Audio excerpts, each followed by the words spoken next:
శుక్లాంబరధరం విష్ణుం శశివర్ణం చతుర్భుజం ప్రసన్నవదనం ధ్యాయేత్ సర్వవిఘ్నోపశాంతయే.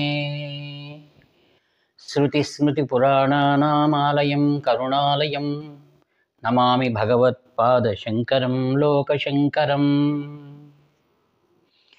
శృతిస్మృతిపురాణోక్త ధర్మమార్గరథం గురుం భక్తానాం హితవక్తారం అద్వైతానందసాధూనాం ఉపకారిణాం నమస్తే చిత్తశుద్ధయే. దేవే దేహే చ దేశే చ భక్త్యారోగ్యసుఖప్రదం బుధపామర సంసేవ్యం తం శ్రీజయేంద్రం నమామ్యహం. నమామః శంకరాన్ వక్ష్య విజయేంద్ర సరస్వతీం శ్రీగురుం శిష్టమార్గానునేతారం సన్మతిప్రదం. సర్వమంగళమాంగళ్యే శివే సర్వార్థసాధికే శరణ్యే త్రయంబకే దేవి నారాయణి నమోస్తుతే. ప్రేమస్వరూపులారా, నేడు కాంచి కామకోటి పీఠం ఎలవేల్పు కామాక్షీదేవి యొక్క లీలలు, శ్రీరామ భక్తుల యొక్క స్వప్న సాకారమే బాలరాముని విగ్రహ ప్రతిష్ఠ. ఈ విషయంపై సద్గురు కృప వలన మనమందరూ కూడా ఆధ్యాత్మిక చింతనలో ప్రవేశిద్దాం. అయోధ్య బాలరామ ప్రతిష్ఠ కార్యక్రమంలో శ్రీ గోవింద గిరిరాజ్ మహారాజ్ స్వామి వీరెవరనగా శ్రీ జయేంద్ర స్వాముల వారు శిష్యులు మరియు అయోధ్య రామజన్మభూమి యొక్క కోశాధికారి. వీరు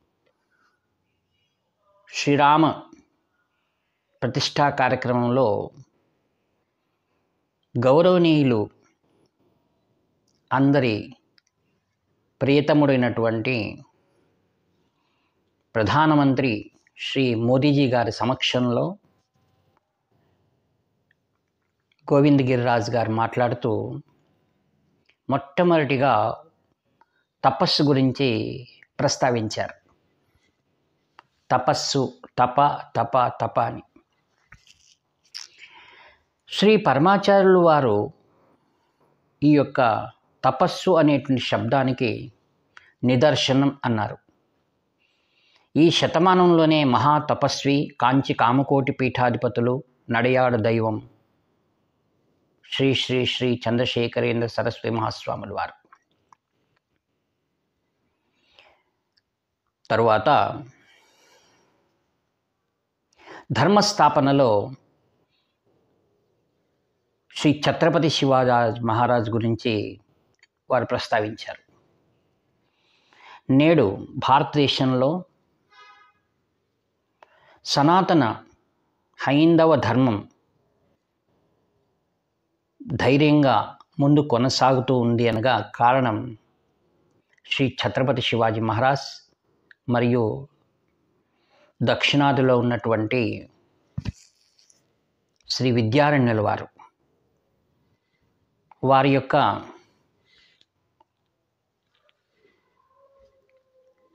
జీవన శైలి అంతయు కూడా ధర్మ ప్రతిష్టాపనకి వినియోగించారు. ప్రముఖమైనటువంటి విజయనగర సామ్రాజ్యం హక్క బుక్కుల ద్వారా, తదనంతరం శ్రీకృష్ణదేవరాయల ద్వారా ఆచంద తారార్కము గుర్తుండిపోయేలా చేశారు. ఛత్రపతి శివాజీ మహారాజ్ గారికి అత్యంత ప్రియమైనటువంటి వారి తల్లి జిజియాబాయి ఎల్లప్పుడూ కొలిచే దైవం శివుడు. ఛత్రపతి శివాజీ మహారాజ్ శ్రీశైలాన్ని దర్శనానికి రాగానే ఆయన మనస్సు వైరాగ్యం వైపు మరలింది. నేను ఇక్కడే ఉండి శివ సన్నిధానంలో ఆధ్యాత్మికంలో తపస్సు చేసుకుంటూ ఉంటాను అన్నారు. వారితో వచ్చినటువంటి మంత్రులు, మిగతా పండితులు సన్యాసులు వీరందరూ కూడా ఆశ్చర్యపోయి ఇది తపోభూమి, అందువల్లనే వీరి వైరాగ్యం వచ్చిందని, ఇటువంటి మహారాజు ధర్మరాజ్యాన్ని ఎలా నెలకొల్పగలడు అని అందరూ కూడా శివాజీ మహారాజు వారి జన్మ కారణమైనటువంటి హిందూ ధర్మ పరిరక్షణ జరగవలసినటువంటి ఆసనం మీ వల్లనే ఉంది, అందుకు మీరు కార్యోన్ముఖులు కావాలని వారిని ఉత్సాహపరిచారు. తపస్సు భూమి యొక్క దాని యొక్క లక్షణం అది. శ్రీశైలంలో అటు తపోభూమి కావడానికి కారణం ఏమనగా, శ్రీ శంకర భగవత్పాదాచార్యుల వారు శ్రీశైలంలో అక్కడ తపస్సు చేశారు. మరియు అత్యంత జ్ఞాపకం ఉంచుకోవాల్సినటువంటి శివానంద లహరిని వారు పాతాళ గంగ ప్రవహించేటువంటి ఆ స్థానంలో కూర్చొని రచించారు. ఏ ప్రదేశంలో ఆదిగురు శంకరాచార్యులు వారు తపస్సు చేశారో ఆ స్థానంలోనే కాంచి కామకోటి పీఠాధిపతులు ప్రాతస్మరణీయులు శ్రీ శ్రీ శ్రీ చంద్రశేఖర సరస్వతి మహాస్వాముల వారు తపస్సు ఆచరించి కాంచి సర్వజ్ఞ పీఠాధిపతులైనటువంటి ఆదిశంకరుల యొక్క విగ్రహ ప్రతిష్టను అక్కడ నెరవేర్చారు. శ్రీ శంకర విజేంద్ర సరస్వతి మహాస్వాముల వారు తమ పూర్వ గురువుల యొక్క జ్ఞాపకార్థం తమ విజయయాత్రలో శ్రీశైలాన్ని దర్శించారు. అచ్చట దేవస్థాన మండలి యొక్క కోరికపై చాలా రోజులుగా విడంబనమైనటువంటి కుంభాభిషేకాన్ని భ్రమరాంబికా సైత శ్రీ మల్లికార్జున స్వామివారి గోపురాన్ని కుంభాభిషేకాలు నెరవేర్చారు. ఈ సందర్భంలో శ్రీ పుష్పగిరి పీఠాధిపతుల సాన్నిధ్యం కూడా అక్కడ కలిసి వచ్చింది. మహాస్వాముల వారు కాంచి పరమాచార్యుల వారు దివ్య తపస్సు కాంచి వైభవాన్ని లక్షలాది భక్తుల సమక్షంలో, సాధు సత్పురుషుల సమక్షంలో, గౌరవనీయులైనటువంటి ప్రధానమంత్రి సమక్షంలో శ్రీ గోవింద గిరిరాజ్ మహారాజ్ గారు కాంచి వైభవాన్ని ప్రస్తావించారు. కొన్ని వేల సంవత్సరాలుగా లక్షలాది సాధు సత్పురుషులు, సనాతన ధర్మ ప్రవర్తకులు అయోధ్య రామజన్మ విముక్తికై ఎన్నో త్యాగాలు చేశారు. కాంచి కామకోటి పీఠంలో అయోధ్యకు అవినాభావ సంబంధాన్ని మనం ఒకసారి నెమరు వేసుకుందాం.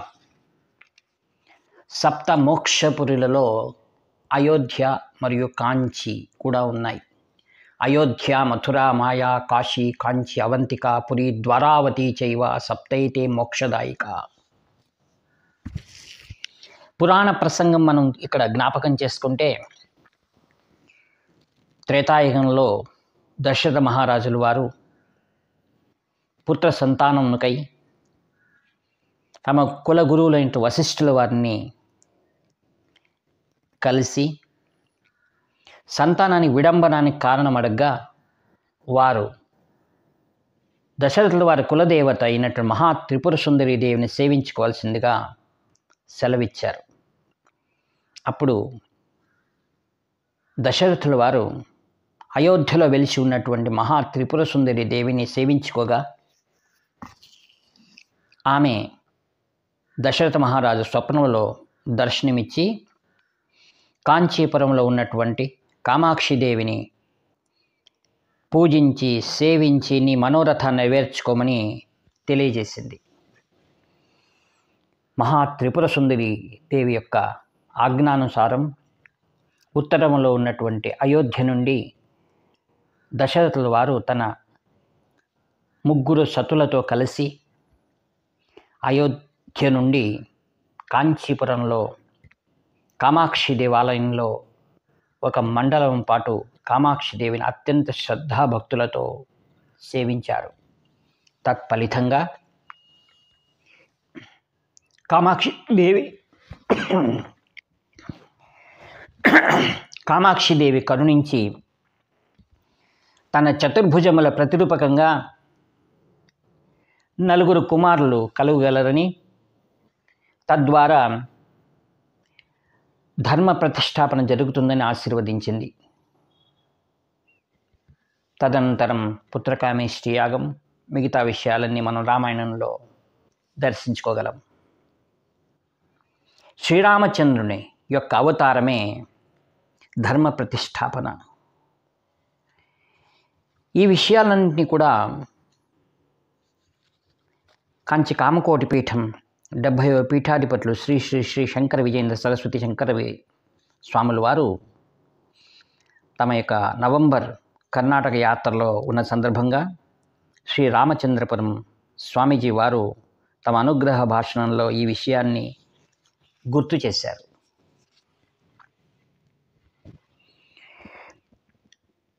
దశరథ మహారాజు స్థాపించినటువంటి సంతాన స్తంభాన్ని కామాక్షి దేవస్థానంలో భక్తులందరూ కూడా నిత్యం దర్శించుకుంటూ ఉన్నారు. కాంచి కామకోటి పీఠం దివ్య గురు పరంపరలో శ్రీ జయేంద్ర స్వాముల వారు తమ సుదీర్ఘమైనటువంటి ప్రవాసంలో భక్తుల మనో అభిష్టాలను నెరవేర్చవలన ఉద్దేశంతో అయోధ్య రామ జన్మభూమి కళను సాకారం చేయాలనేటువంటి ఉద్దేశంతో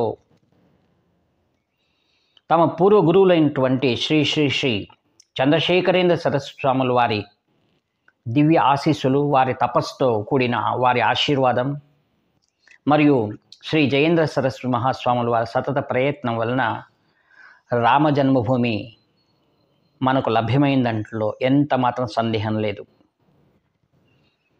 ద్వైత సంప్రదాయ ప్రవర్తకులైనటువంటి శ్రీ పేజావర స్వామీజీ గారు కూడా శ్రీ జయేంద్ర స్వాముల వారి ప్రయత్నంలో సహకరించారని మనం మరవకూడదు. కామాక్షిదేవి యొక్క దివ్య ఆశీస్సులతో 4 పుత్ర సంతానం 4 వేదములకు ప్రత్యేకగా లభ్యమై శ్రీరామ జన్మభూమి శ్రీరామరాజ్యం స్థాపించడానికి కారణీభూతమైంది. ఆ జగజ్జనని దివ్యకాంతుల వల్ల శ్రీ కాంచి కామకోటి పీఠం శ్రీవారి ప్రయత్నం ఫలించి రామ జన్మభూమి మనందరి కళ సాకారమైంది. అయోధ్య రాముల వారి ఆలయ నిర్మాణం శంకుస్థాపన కార్యక్రమంలో ప్రస్తుత పీఠాధిపతులు శ్రీ శ్రీ శంకర విజయేంద్ర సరస్వతి మహాస్వాముల వారు గోవింద గిరిరాజ్ మహారాజు వారి ద్వారా ఆ శుభముహూర్తం సమయానికి కామకోటి పీఠం వారు దేవాలయాలు ప్రతి సందర్భంలో పంపించేటువంటి సాంప్రదాయకమైనటువంటి యంత్రములు మరియు వెండి ఇటుకలను, ఆ పవిత్ర వస్తువులన్నీ కూడా ప్రధానమంత్రి సమక్షంలో ఆ యొక్క శంకుస్థాపన సమయంలో వినియోగించబడినదని మనం జ్ఞాపకం చేసుకుందాం. ఆలయ నిర్మాణం 50 మంది శ్రీరామ భక్తుల సంపూర్ణ సహకారం, వారందరి శ్రద్ధాభక్తుల సమ్మేళనమే నేటి అయోధ్యలో వెలిసిన భవ్య రామాలయం. శ్రీ శంకర విజయేంద్ర సరస్వతి శంకరాచార్యుల వారు హైదరాబాద్లో విడిది చేసి ఉన్న సందర్భంలో బాలరాముని విగ్రహ ప్రతిష్ఠ పూర్వదినం యంత్ర ప్రతిష్ఠ కావించాలని సదుద్దేశంతో విమానంలో హైదరాబాద్ నుండి అయోధ్యకు వెళ్ళి ఆ కార్యక్రమాన్ని చక్కగా నిర్వర్తించి తమ గురువులైనటువంటి శ్రీ జయేంద్ర స్వాముల వారి దివ్య అనుగ్రహానికి పాత్రులయ్యారు. వారణాసిలో చాతుర్మాస్యం గావించి అయోధ్యలో కాంచీమఠం కేంద్రంలో అనేక యజ్ఞయాగాలు నిర్వర్తించి పూర్ణాహుతి కూడా శ్రీ శంకర విజయేంద్ర సరస్వామి వారి దివ్య అధ్యక్షతలో నెరవేరినాయి. ఈ మధ్యకాలంలో అయోధ్యలో సహస్ర చండీ యాగాలు కూడా జరుగుతూ ఉన్నాయి. లక్షలాది మంది భక్తుల సమక్షంలో అనేక మంది వేద విద్వాన్ పండితుల అందరూ కూడా పాల్గొంటున్నారు. పై సూచించిన దిగ్విజయ యాత్రలో భాగంగా ఏ మాత్రం ప్రచారం కానీ ఆడంబరాలకు కానీ అవకాశం కల్పించకుండా శ్రీ శ్రీ శ్రీ శంకర విజయేంద్ర సరస్వతి మహాస్వాముల వారు వారి పరమ గురువులైనటువంటి శ్రీ చంద్రశేఖరేంద్ర సరస్వతి మహాస్వాముల వారు, శ్రీ జయేంద్ర సరస్వతి మహాస్వాముల వారు చూపించినటువంటి నిరాడంబరత, ధర్మ కార్యములందు పీఠాధిపతులకు ఉండవలసిన శ్రద్ధ, ఆసక్తి, ముందు రాబోయే కాలమునకు దార్శనికంగా ఉండాలని ఆ కార్యక్రమాలన్నీ కూడా లోక కళ్యాణార్థమై నిర్వర్తించారని, కార్తీక మాసంలో కర్ణాటక ప్రాంతంలో అనేక దివ్య క్షేత్రాల సందర్శన సందర్భమునందు అనేక మంది యతీశ్వరులు తమ అనుగ్రహ భాషణంలో సద్భక్తులందరికీ సదభిప్రాయాలను తెలియజేసి ఆశీర్వదించారు. ఈ విధంగా కాంచి కామాక్షిదేవి కృపానుగ్రహం అయోధ్య రామజన్మభూమిపై పడడం, తదంతరం నేటి వరకు కూడా ఆ బాలరాముని యొక్క సంపూర్ణ అనుగ్రహ ఆశీర్వాదాలు ఈ భూమిపైన కలిగి రాబోయే తరుణంలో రామ రాజ్యం రావాలని శ్రీ కామాక్షిదేవిని అత్యంత వినయంగా ప్రార్థిస్తూ, ఇలవేల్పైనటువంటి కంచి కామకోటి పీఠాధిపతులు ఇలవేల్పైనటువంటి కామాక్షిదేవిని మన ముందు ప్రార్థిద్దాం. ప్రస్తుత పీఠాధిపతుల దివ్య చరణారవిందాలను స్మరిస్తూ ఈ వాక్పుష్పములన్నీ కూడా వారి దివ్య చరణాలకు సమర్పిస్తూ సెలవు తీసుకుంటాను. నివర్తి నాగభూషణ శర్మ.